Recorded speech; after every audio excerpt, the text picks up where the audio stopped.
नमस्कार दोस्तों, आप देख रहे हैं अपना चैनल वजह इन न्यूज। आज तारीख 30 मई 2024 गुरुवार का दिन। नजर डालेंगे आज की बड़ी खबरों पर।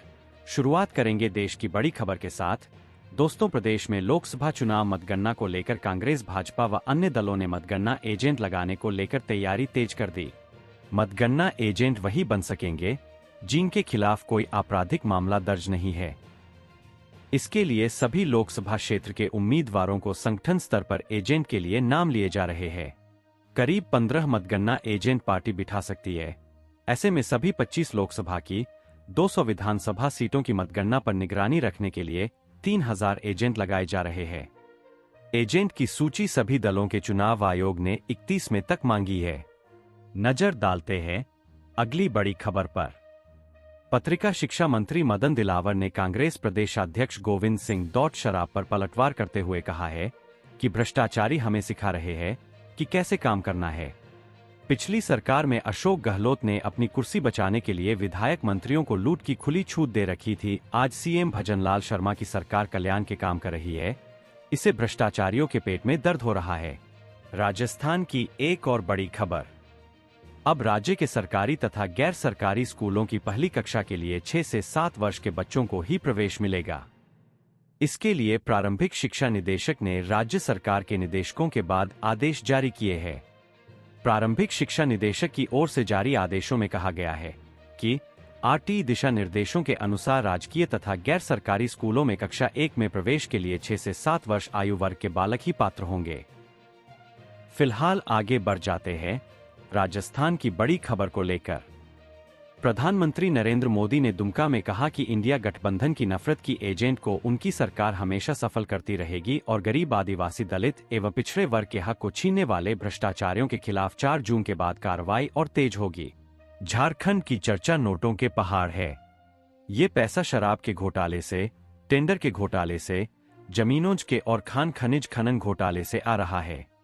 एक इंटरव्यू में जब पूछा गया कि इस चुनाव में आरक्षण इतना बड़ा मुद्दा कैसे बन गया, तो मोदी ने कहा कि आरक्षण को लेकर एससी, एसटी, ओबीसी व अति पिछड़ा वर्ग के भाई बहनों को अंधेरे में रख लूटा जा रहा है।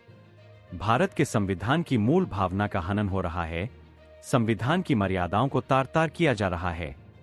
राजस्थान माध्यमिक शिक्षा बोर्ड की ओर से सेकेंडरी और प्रवेशिका का परिणाम बुधवार को शाम 5 बजे घोषित किया गया है। इसके लिए बोर्ड प्रशासन में सभी तैयार हुई है। पूरी तरह परीक्षा में 10,62,341 विद्यार्थी पंजीकृत हुए थे। इसके साथ ही प्रवेशिका परीक्षा का परिणाम भी जारी होगा। इसमें कुल 763 विद्यार्थी परिचित थे। आगे बढ़ जाते हैं एक और बड़ी खबर। कांग्रेस अध्यक्ष मल्लिकार्जुन खड़गे ने कहा है कि केंद्र में इंडिया गठबंधन के सत्ता में आने के साथ ही केंद्र सरकार की नौकरियों में रिक्त 30 लाख सरकारी पदों पर भर्ती की जाएगी और पेपर लीक की महामारी से निपटने के लिए सख्त कानून बनाया जाएगा। उन्होंने कहा कि 4 जून से युवाओं के जीवन में एक नई शुरुआत होगी। खड़गे ने कहा कि बेरोजगारी चरम पर है।